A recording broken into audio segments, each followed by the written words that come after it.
Assalamualaikum warahmatullahi wabarakatuh.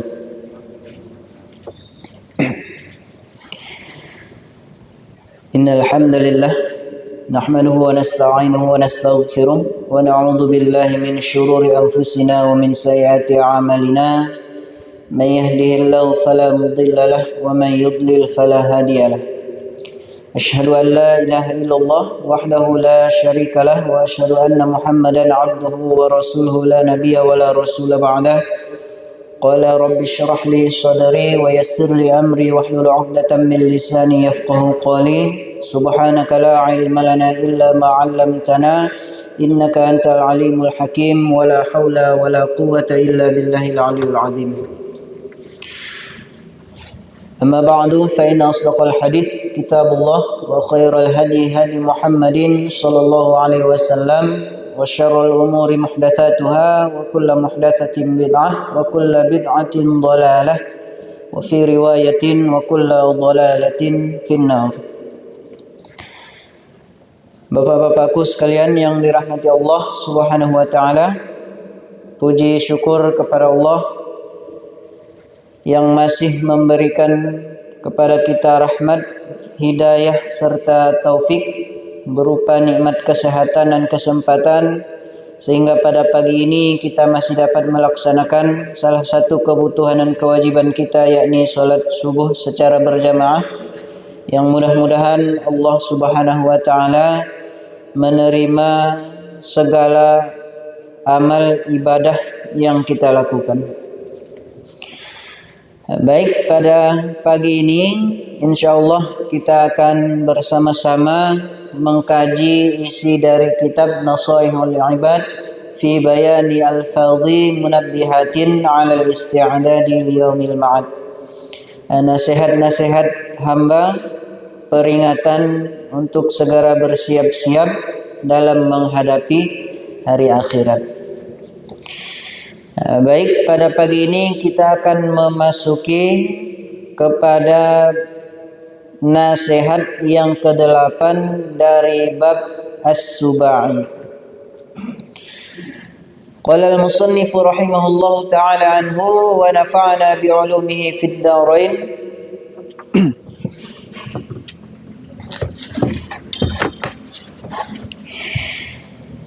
Wal maqalatus tsaminah, dan adapun nasihat yang ke-8 itu, qala an-nabiy sallallahu alaihi wasallam, telah bersabda Nabi sallallahu alaihi wasallam, sab'atun la yanzuru ilaihimul khaliqu yaumal qiyamati wa la yuzakkihim wa yudkhiluhumun nara al-fa'ilu wal maf'ulu bih wan nakihu biyadihi wa nakihul bahimati wa nakihul mar'ati min duburiha wal jami'u bainal mar'ati wa bintiha waz zani bihalilati jarihi wal mu'dhi jaruhu hatta yal'anah. Nabi SAW telah bersabda, sab'atun la yanzuru ilaihimul khaliqu yaumal qiyamati wa la yuzakkihim.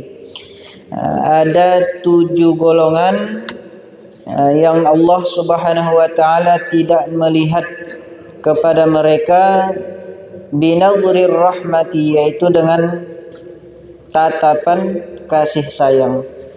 Jadi ada 7 golongan yang nanti tidak dilihat oleh Allah dengan tatapan kasih sayang di hari kiamat. Wala yuzakkihim, ai la yansibuhum ila silah. Jadi Allah tidak memandang mereka dengan pandangan kasih sayang, dan juga Allah tidak mensucikan mereka. Apa yang pertama, wa yudkhiluhumun nar, kemudian mereka akan dimasukkan oleh Allah Subhanahu wa taala ke dalam api neraka.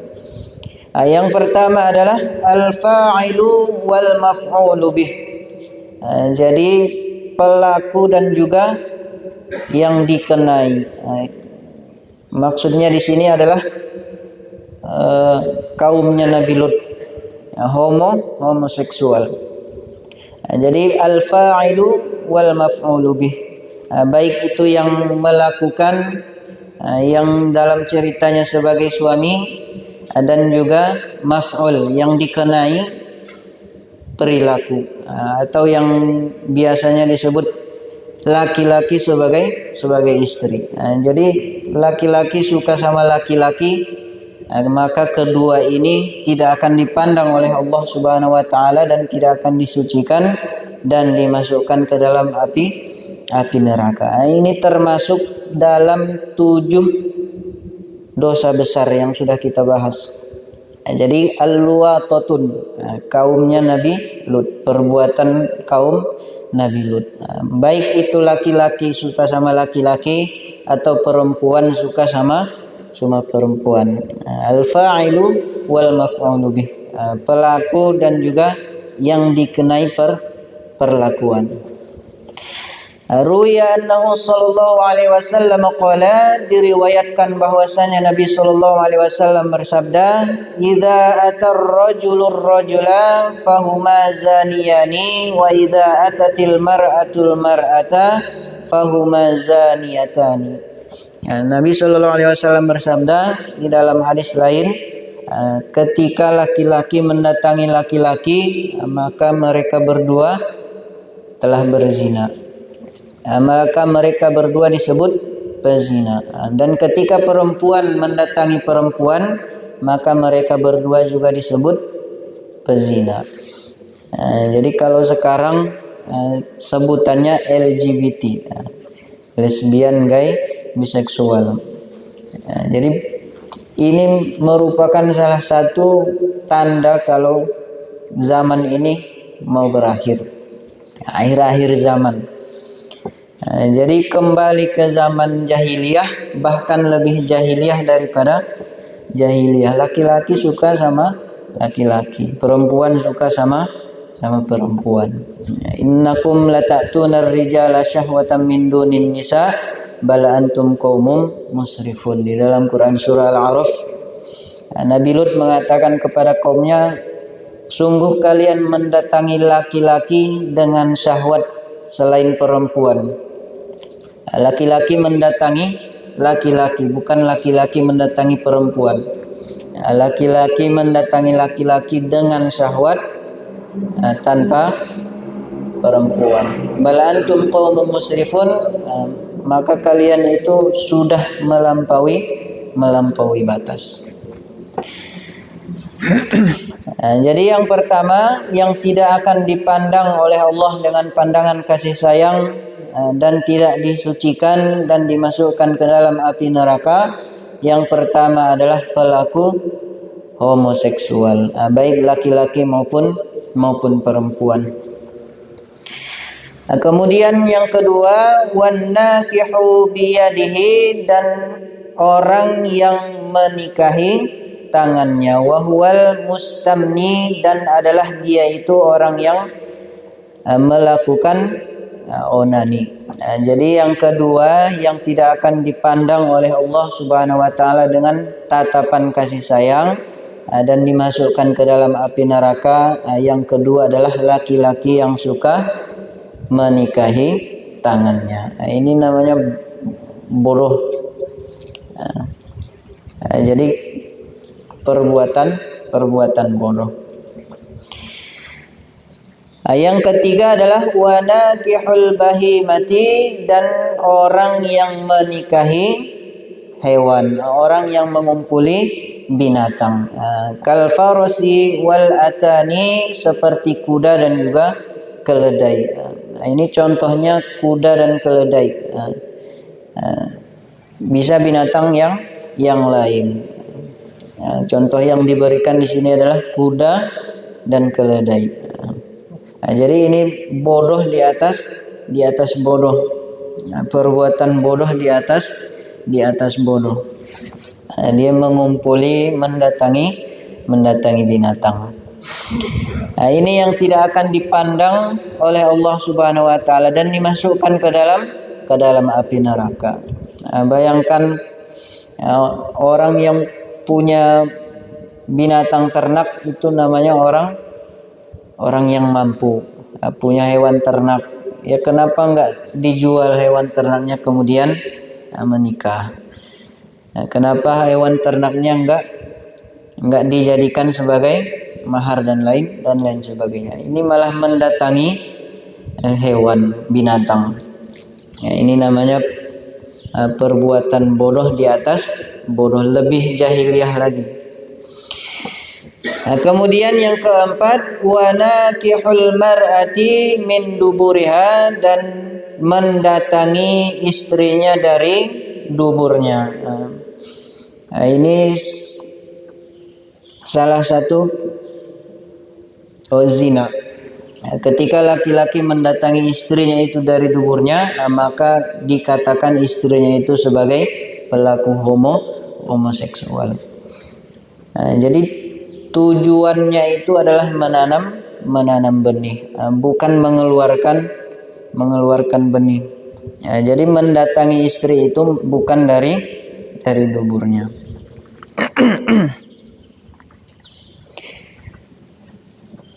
Kemudian yang kelima, wal jami'u bainal mar'ati wa bintiha.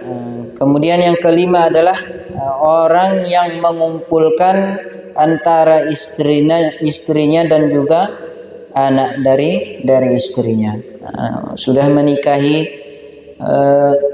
ibunya, kemudian anaknya juga dinikahi, maka ini tidak akan dipandang dengan pandangan kasih sayang.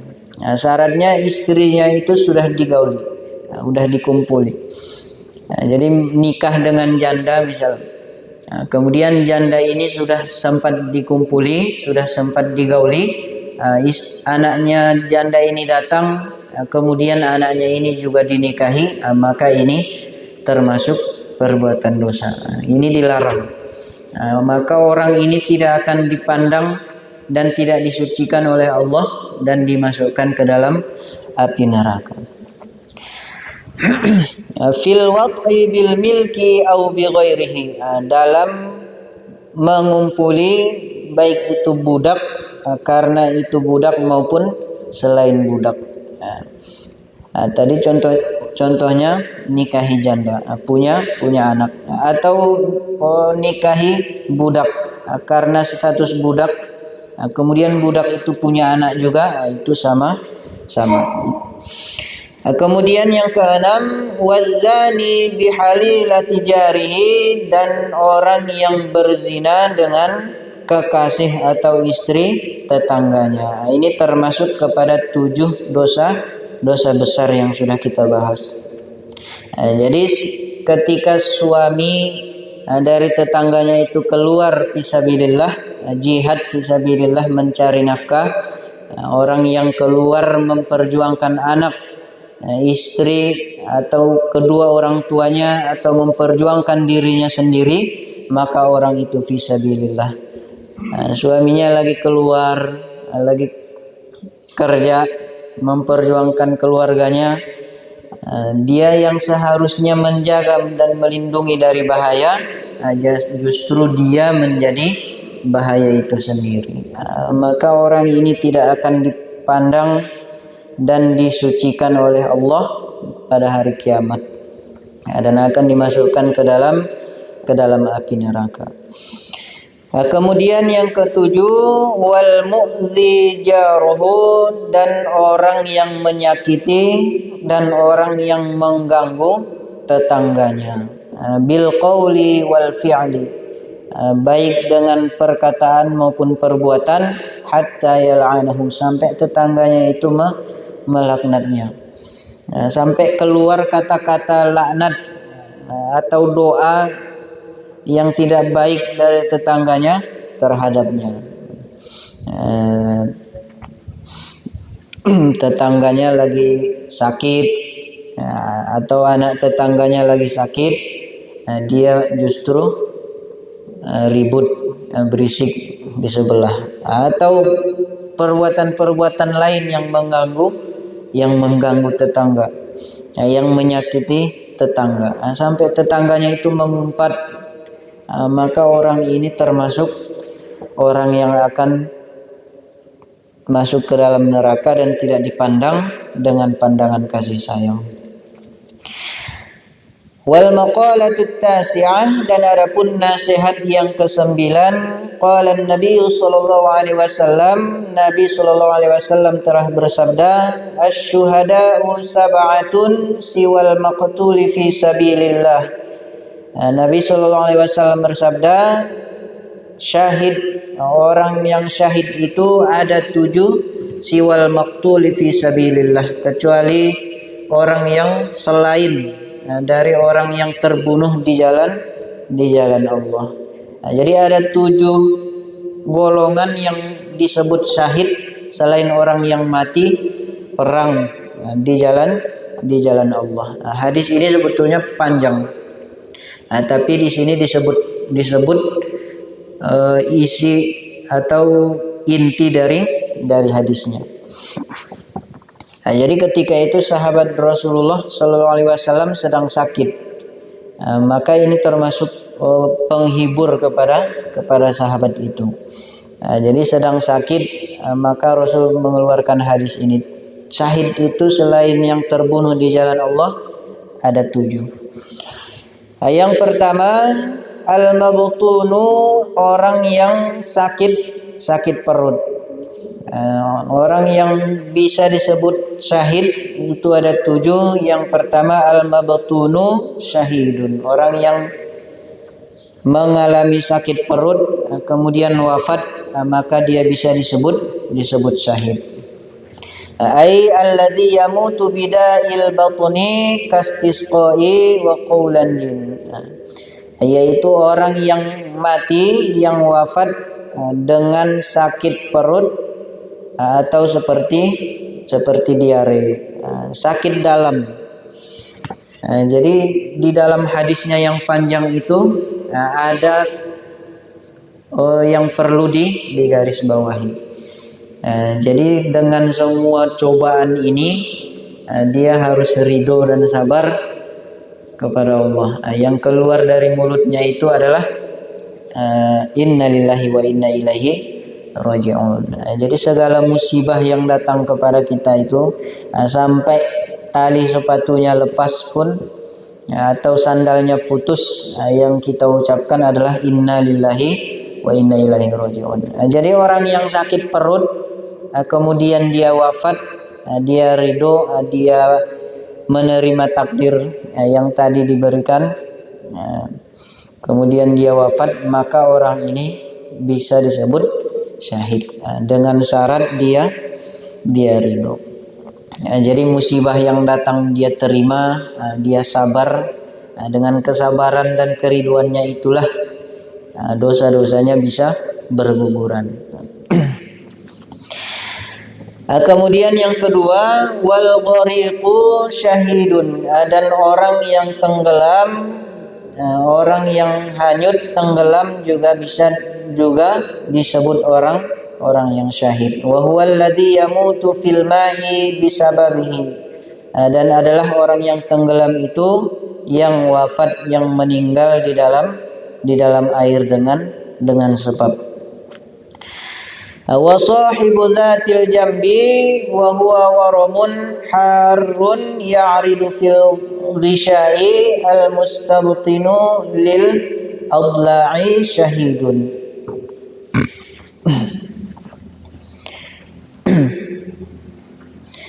Dan orang yang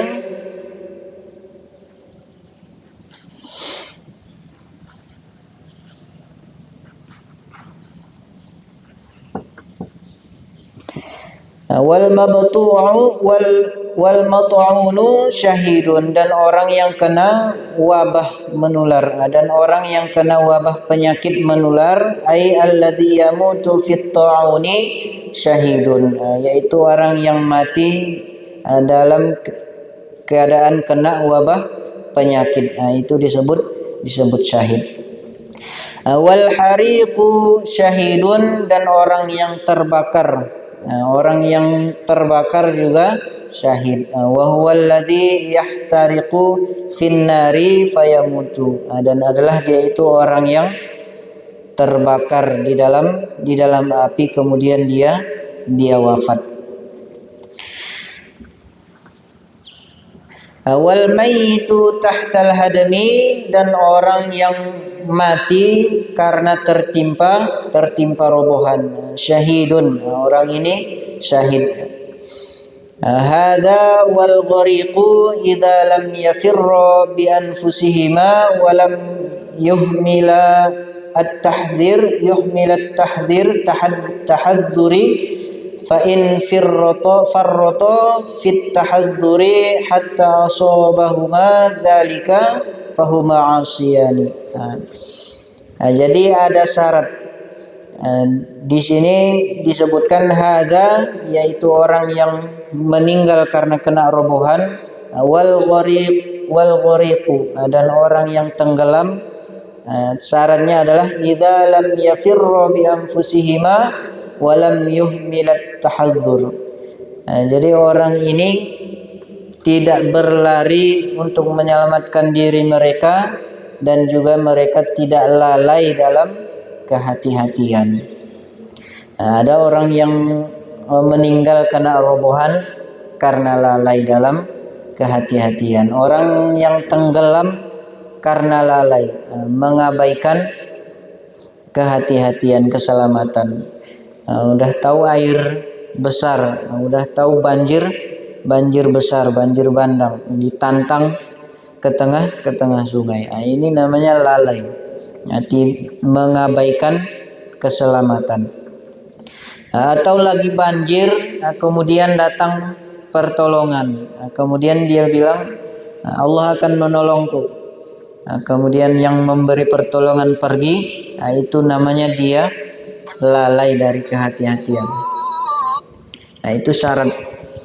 Jadi enggak tenggelam begitu saja, tenggelam kemudian dibilang syahid. Ada syaratnya. Syaratnya dia tidak lalai dari kehati-hatian, keselamatan. Ada peringatan, dia tidak lalai.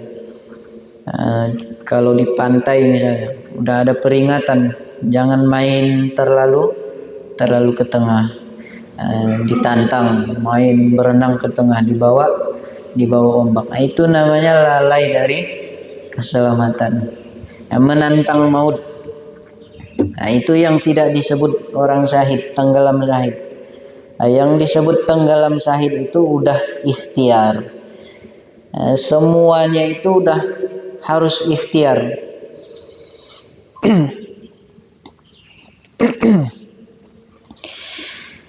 Fa in farrata fit tahadduri hatta asabahuma dzalika fahuma asiyan. Maka jika mereka berdua lalai, tadi sudah ada peringatan diabaikan, sudah ada pertolongan diabaikan. Fa asabahuma dzalika, kemudian musibah itu menimpa mereka, tenggelam, kemudian ombak itu datang membawanya, memakannya, atau rerobohan itu menimpanya. Setelah semuanya itu datang peringatan dan juga pertolongan, fahuma asiyani, maka mereka berdua mati dalam keadaan maksiat. Peringatan kemudian pertolongan itu dilalaikan, maka itu namanya menantang maut.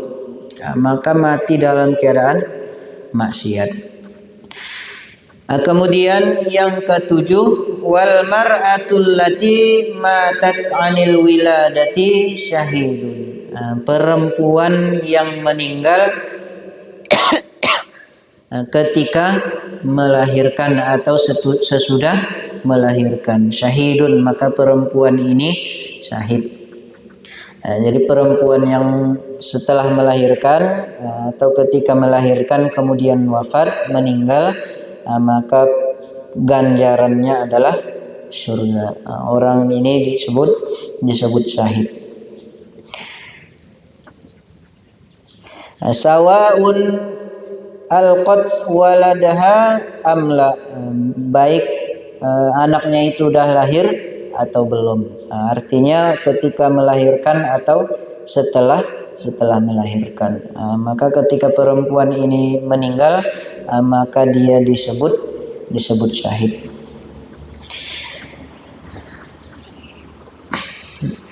Baik, mungkin kita cukupkan sampai di sini. Wallahu a'lam bishawab. Subhanakallahumma bihamdika asyhadu an la ilaha illa anta astaghfiruka wa atubu ilaik.